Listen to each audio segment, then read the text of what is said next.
سورہ بقرہ کا تفصیل تو ہو ہی نہیں سکتی اور آیات کا چناؤ وہ بھی بہت مشکل ہے، تو اس کا جو ایک مرکزی خیال اور اس کا جو ایک مقصد تھا وہ میں نے آپ کو بتایا تھا کہ اس میں اللہ نے جو دو بڑی چیزیں بتائی ہیں کہ انسان کو اپنا خلیفہ بنایا، یہ استخلاف آدم، انی جاعل فی الارض خلیفہ، یہ اس کا بہت بڑا مضمون ہے۔ دوسرا مضمون ہے جو بہت بڑا ہے، وہ ہے قیادت کی تبدیلی۔ بنو اسرائیل کو اللہ تعالیٰ میں جعلنا منہم ائمۃ یہدون بامرنا لما صبروا وکانوا بآیاتنا یوقنون۔ اللہ نے بنو اسرائیل کے بارے میں فرمایا کہ ہم نے انہیں امامت بخش، لیکن جب وہ نافرمان ہوئے، یہ واحد قوم ہے بنو اسرائیل جنہوں نے نبیوں کو قتل کیا۔ کسی قوم نے میرے خیال میں اپنے نبی کو قتل نہیں کیا۔ یہ کم وقت واحد قوم ہے جنہوں نے انبیاء کو قتل کیا، بڑے بڑے انبیاء زکریا، یحییٰ جیسے، اور اپنے طور پر عیسیٰ علیہ السلام کو بھی انہوں نے سولی پہ چڑھا دیا۔ تو اللہ تعالیٰ نے اس کی سزا میں ان سے قیادت کو چھین کر اس امت کو عطا فرمائی۔ پہلے قبلہ تبدیل کیا، یہ ایک علامت تھی کہ قیادت بدلنے والی۔ پھر آیت اتاری وَكَذَلِكَ جَعَلْنَاكُمْ أُمَّةً وَسَطًا لِتَكُونُوا شُهَدَاءَ عَلَى النَّاسِ۔ یہ امامت ہے کہ ہم لوگوں کے سامنے اللہ کی وحدانیت کی گواہی دیتے ہیں، اور وَيَكُونَ الرَّسُولُ عَلَيْكُمْ شَهِيدًا، یہ بھی ہے اس کے ساتھ۔ اب ہم سچے گواہ ہیں یا غلط گواہ ہیں؟ ایک آدمی دعویٰ کرتا ہے تو اس کے لیے اگر گواہ بھگت جائیں تو وہ دعویٰ سچا ہو جاتا۔ تو ہماری گواہی سچی ہے، اس پر اللہ نے اپنے نبی کو گواہ بنایا، جن سے بڑا کوئی گواہ نہیں ہے۔ تو ایک اس کی ذمہ داری کیا ہے؟ وہ آل عمران میں کنتم خیر امت اخرجت للناس، تمہیں نکالا گیا ہے لوگوں کے لیے، اخرجت للناس۔ کیا ذمہ داری ہے؟ تأمرون بالمعروف وتنہون عن المنکر وتؤمنون باللہ۔ اتنی بڑی ذمہ داری اللہ نے، جو وَلْتَكُمْ مِنْكُمْ أُمَّةٌ يَدْعُونَ إِلَى الْخَيْرِ وَيَأْمُرُونَ بِالْمَعْرُوفِ وَيَنْهَوْنَ عَنِ الْمُنْكَرِ وَأُولَئِكَ هُمُ الْمُفْلِحُونَ۔ اس بھولے بسرے سبق کو مولانا الیاس صاحب نے زندہ کیا۔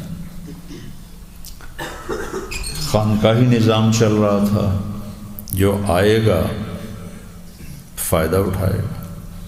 مدرسوں کا نظام چل رہا تھا، جو آئیں گے فائدہ اٹھائیں گے۔ واعظ و نصیحت کے خطاب ہوتے تھے، جو آئیں گے وہ نفع اٹھائیں گے۔ لیکن جب ایک ایسا دور آیا کہ آنے والے برائے نام رہ گئے، اور نہ آنے والوں کا ایک جمع غفیر، ان کا کیا کیا جائے؟ ان کے لیے ہے نبیوں کا طریقہ۔ نبیوں نے نہ مدرسہ بنایا، کیا عجیب بات ہے، نہ کتاب لکھی، نہ خانقاہ بنائی. رب انی دعوت قومی لیلا و نہار. انہوں نے خود چل کے جا کے اللہ کا پیغام سنایا. قم، اپنا حبیب سے فرما یا ایھا المدثر قم فانذر وربک فکبر وثیابک فطہر والرجز فاہجر ولا تمنن تستکثر ولربک فاصبر. یہ جو قیادت بدلی اور امامت ملی. کیا امامت ملی ہے کہ ہم وسطہ پہ غور کرو. ایک مطلب تو ہے اعتدال والی امت ہے، اور جبوتی میں نے بیان کیا کہ اس سے ایک مطلب یہ بھی نکلتا ہے کہ یہ امت واسطہ ہے. پہلے جہاں نبی ہوتے تھے اللہ اور بندے کے درمیان واسطہ، جو انہیں اللہ کے یا قوم اعبدوا اللہ یا قوم اعبدوا اللہ ما لکم من الہ غیرہ. ہر نبی قوم میں جا کے اب یہ امت ہے، یہ انسانوں کو کہے گی یا قوم اعبدوا اللہ ما لکم من الہ غیرہ. نبیوں کی جگہ اب یہ واسطہ بنیں گے. ڈاکٹر شیخ فوزی تھے میرے بڑے پیارے دوست، فوت ہو گئے. قطر سوڈانی تھے، قطر کا پاسپورٹ تھا. شاعر تھے، بڑے لبیب ادیب. وہ مجھے بیان کے بعد میرے پاس آئے. میں نے کہا میں نے وسطہ کا یہ ترجمہ کیا ہے، ٹھیک ہے؟ کہنے کہ ٹھیک تو ہے، پر یہ قرآن ہے تو اس میں کوئی پیچھے مثال مل جائے تو وہ زیادہ احوط اور احتیاط والی بات ہے. باقی لغت کے اعتبار سے ٹھیک. میں جب واپس آیا تو میں نے پہلی دفعہ تفسیریں سنجیدگی سے اٹھائیں. تو مجھے تو کسی تفسیر میں ملا نہیں. تو وہ جو پہلی تفسیر ہے تفسیر طبری، ابن جریر رحمہ اللہ، بہت زبردست تفسیر ہے.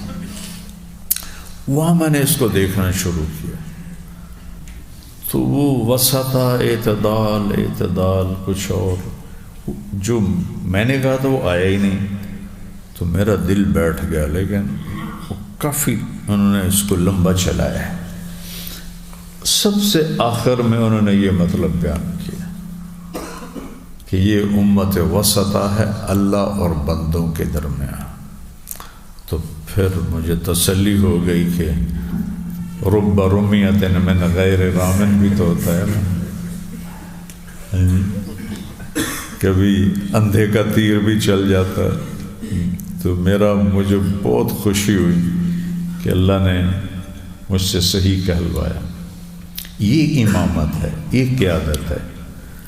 یہ بیچ میں پھر جب حکومتیں آئیں تو سیاست چھا گئی، آپس کی لڑائیاں شروع ہو گئیں، اور یہ قیادت و امامت بھول گئی. علماء اپنے طور پر، ایسا نہیں کہ کبھی دعوت مٹی ہو.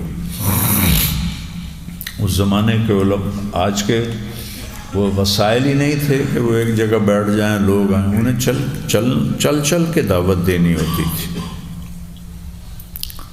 تو ابن جوزی رحمہ اللہ کے ہاتھوں 20,000 لوگ مسلمان اور 1,00,000 لوگوں نے توبہ کی.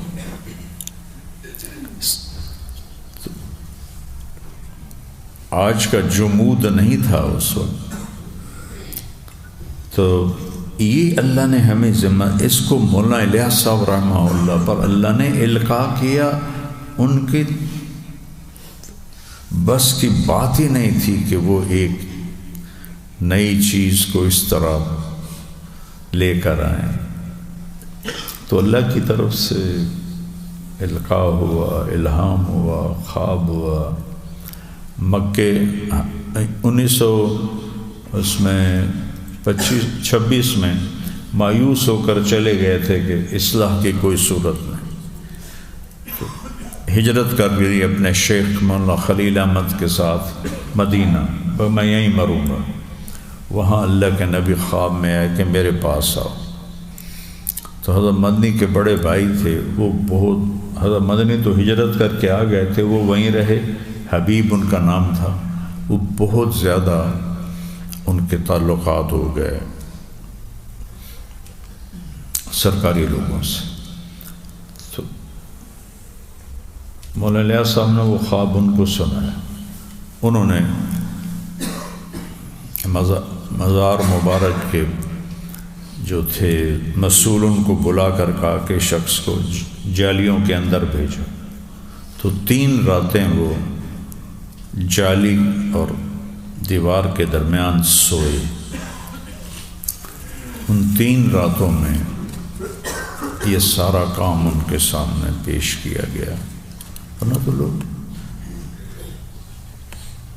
تصوف کو دیکھا تھا، تصوف کو لے کے چل رہے تھے، مدرسوں کو دیکھا تھا، مدرسوں کو دیکھ کے چل رہے تھے، ایک دم یہ شروع کر دیا اور پھر کن کے پیچھے، مواتیوں کے پیچھے۔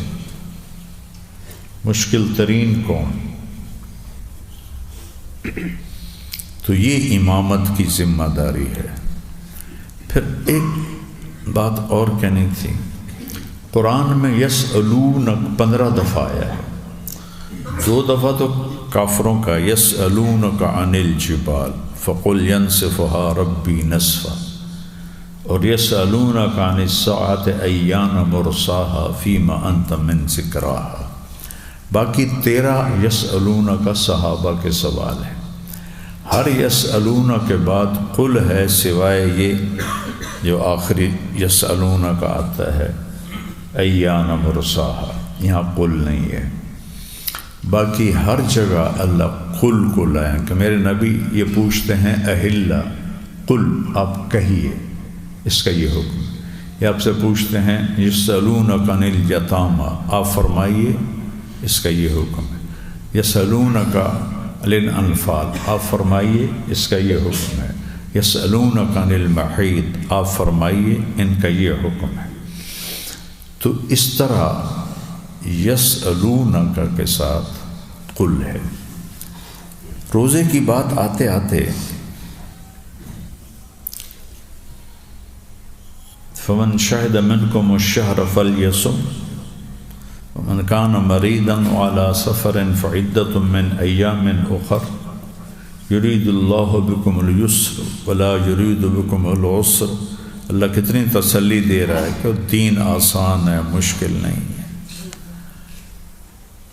وَلِتُكَبِّرَ اللَّهَ مَا هَدَاكُمْ لَعَلَّكُمْ تَشْكُرُونَ يُرِيدُ اللَّهُ بِكُمُ الْيُسْرَ وَلَا يُرِيدُ بِكُمُ الْعُسْرَ وَلِتُكَبِّرُ اللَّهَ مَا هَدَاكُمْ۔ آئے کیا وَلَعَلَّكُمْ تَشْكُرُونَ۔ اس کے بعد ایک آیت عجیب، جس کو جملہ معتذرہ نہیں کہتے، معترضہ، نہ اس کو روزے سے تعلق ہے نہ رمضان سے تعلق ہے۔ وَإِذَا سَأَلَكَ عبادی انی فإنی قریب۔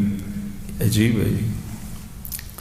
یسألونک قل، یہ آپ سے پوچھتے ہیں، آپ کہیے۔ یہاں صحابہ نے پوچھا اللہ کے بارے میں، مہینہ ہے روزوں کا، تو اللہ نے کیا خوبصورت بات کی۔ وَإِذَا، وَإِن وقتی ہے، وَإِذَا ہمیشہ کے لیے ہے، جب بھی، جہاں بھی، جیسا بھی میرا بندہ پوچھے میرے بارے میں۔ عبادی کو پہلے ذکر کیا، انی کو بعد میں، اپنے آپ کو بعد میں اور عباد کو پہلے۔ اللہ کو اتنے پسند آیا کہ انہیں پروٹوکول دیے، پہلے انہیں۔ عربی میں جو محاورہ ہے من طارق جمیل الی الشیخ رمزی، یہ طریقہ ہے من رمزی الحبیب الی شیخ زبیر، یہ اسلوب ہے۔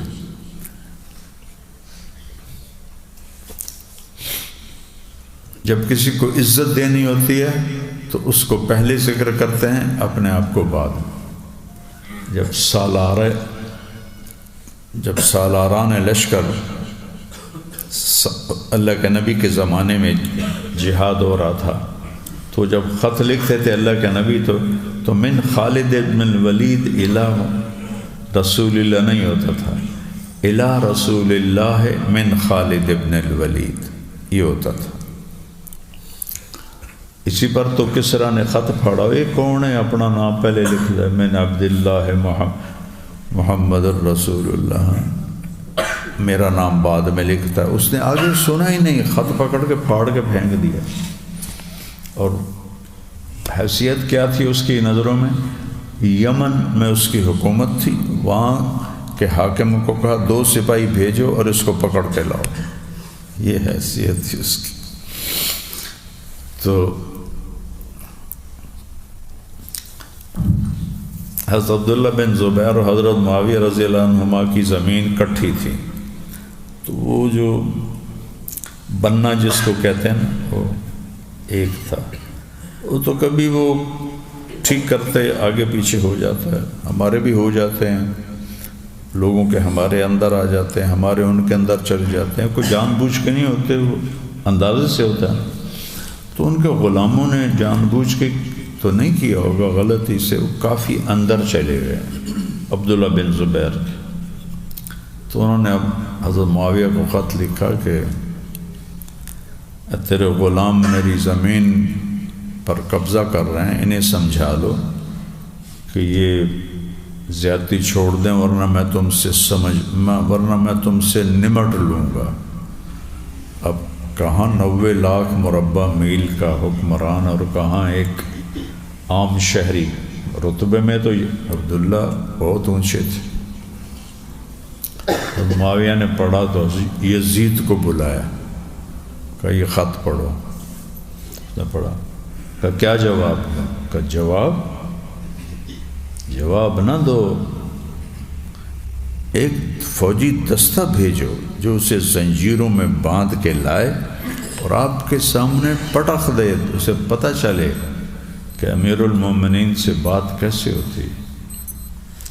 کہنا کہ ٹھیک، میرے پاس اس سے اچھا جواب ہے۔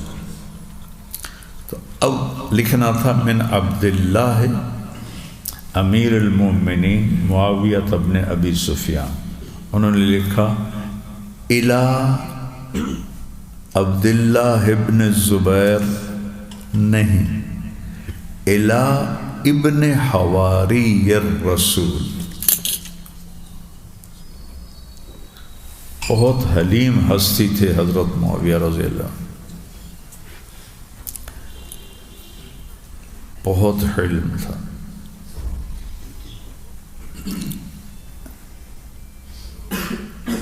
من عبداللہ امیر المومنین معاویہ بن ابی سفیان۔ آگے لکھا کہ مجھے آپ کی شکایت کا پتہ چلا ہے، میں اس پہ معذرت خواہ ہوں، اور اس کے ازالے کا ایک ہی اب مجھے حل سمجھ میں آیا کہ وہاں جتنی میری زمین جائیداد بمیں ساری چیزوں، غلاموں اور اس کے علاوہ جو اسباب زراعت، سب آپ کی ملک، آپ کو ہدیہ، آپ اس کے مالک ہیں، اس کے بعد کوئی شکایت ہو تو ضرور یاد فرمائیں۔ تو جب آیا نا خط، انہوں نے پڑھا، کہنے لگے معاویہ یہی تیری باتیں ہیں جس نے تجھے سردار بنا دیا، یہی تیری باتیں ہیں جس نے تجھے سردار بنا دی۔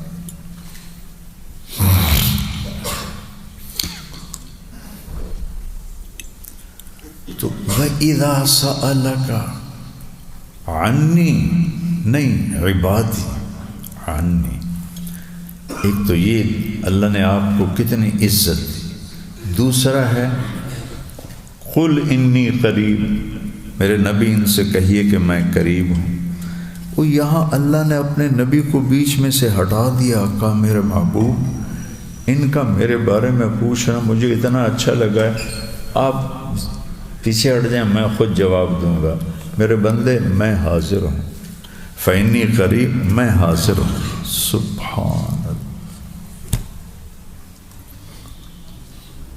میں موجود ہوں، فإنی قریب، میں تیری قریب ہوں۔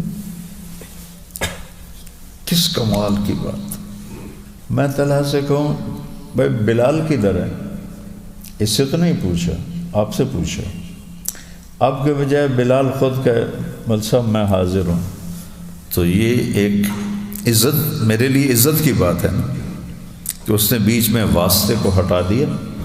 میں نے تو واسطے سے پوچھا تھا کہ جی میں حاضر ہوں، یہاں اللہ نے یہ کیا، میرے نبی یہ میرے بارے میں پوچھ رہے ہیں، آپ پیچھے ہٹ جائیے، میں خود جواب دیتا ہوں۔ فإنی قریب، آنا بھی نہیں کہا، انی، شک نکال دو، میں یقیناً تمہارے قریب ہوں،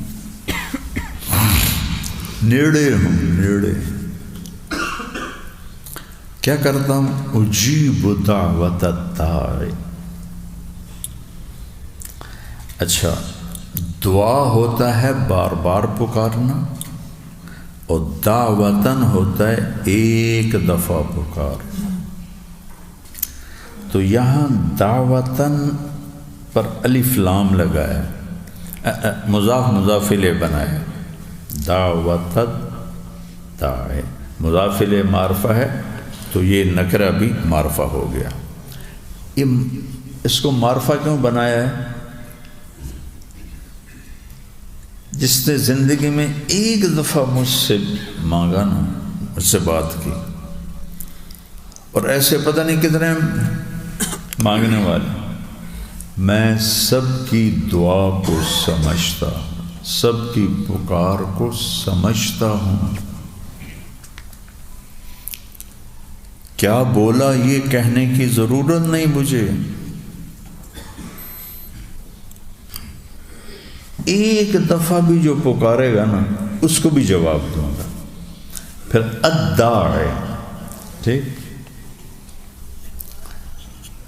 اب تو تمہارے استاد بھی تمہارے نام نہیں جانتے ہوں گے، تم اتنے ہو گئے ہو، تو پرچی جب آتی ہوگی یہ دفتر میں تو یہ نام سے پہچان نہیں سکتے ہوں گے، بلائیں گے بھئی کون ہے عبد الرحمن، اس کو بلاؤ بھئی، جب وہ آئے گا اس کی شکل دیکھیں گے پھر پہچانیں گے، ایسے ہی نہیں 250-300 بیٹھے ہوئے، اور میرا اللہ کہہ رہا الداعی،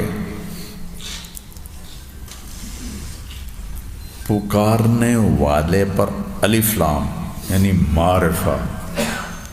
معرفہ کا مطلب ہے کہ میں پکارنے والے کو بھی جانتا ہوں، اس کی پکار کو بھی جانتا ہوں۔ اچھا، اس نے مجھے ایک دفعہ پکارا، دعوت الداعی، کیا اللہ نے محبت کا اظہار کر دیا۔ ساری زندگی نہ پکارے اور ایک دفعہ کہے یا اللہ، تو اللہ کہتا میں تمہیں جانتا ہوں۔ ہم اپنے شاگردوں کو نہیں جانتے۔ ہمارا ایک نوکر تھا، چاچا غلام محمد جلاحہ تھا، تو اس کے رات کو کوئی بچہ نہیں ہوتا تھا تو بیگم سے کہتا تھا ایک پتر خسدہ پیار، یعنی نظر نہیں آ رہا ہے، نام نہیں یاد ہوتا تھا اس کو، اپنے بچوں 5-6 بچے تھے، ان کے نام یاد نہیں تھے اس کو، کوئی نہیں اپنی چوکی دے گیا، اور اللہ 7 ارب تو آ جائیں، خربوں پہلے ہیں، پچھا تھا ان 7 ارب نہیں ہم دے، ٹائم تھوڑا ہی ہے۔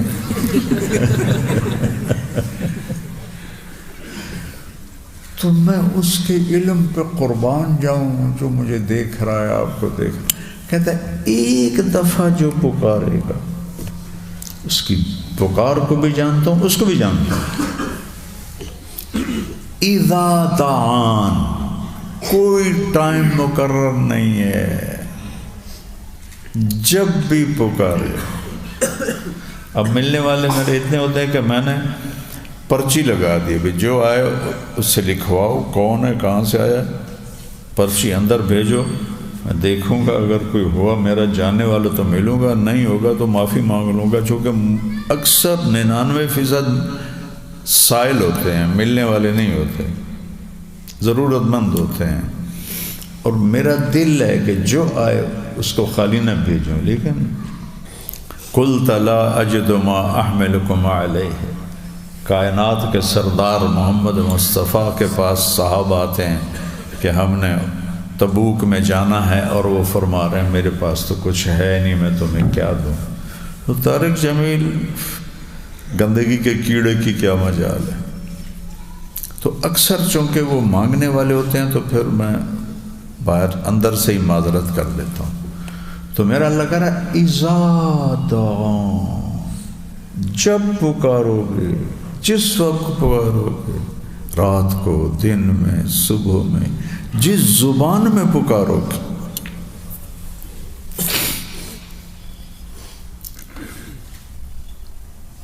یہ روزے کے ساتھ اس کا تعلق ہے کہ روزہ آپ کو اللہ کے اتنا قریب ہو جاتا ہے کہ بیچ میں واسطے کو بھی اللہ ہٹا کے آمنے سامنے ہو جاتا ہے۔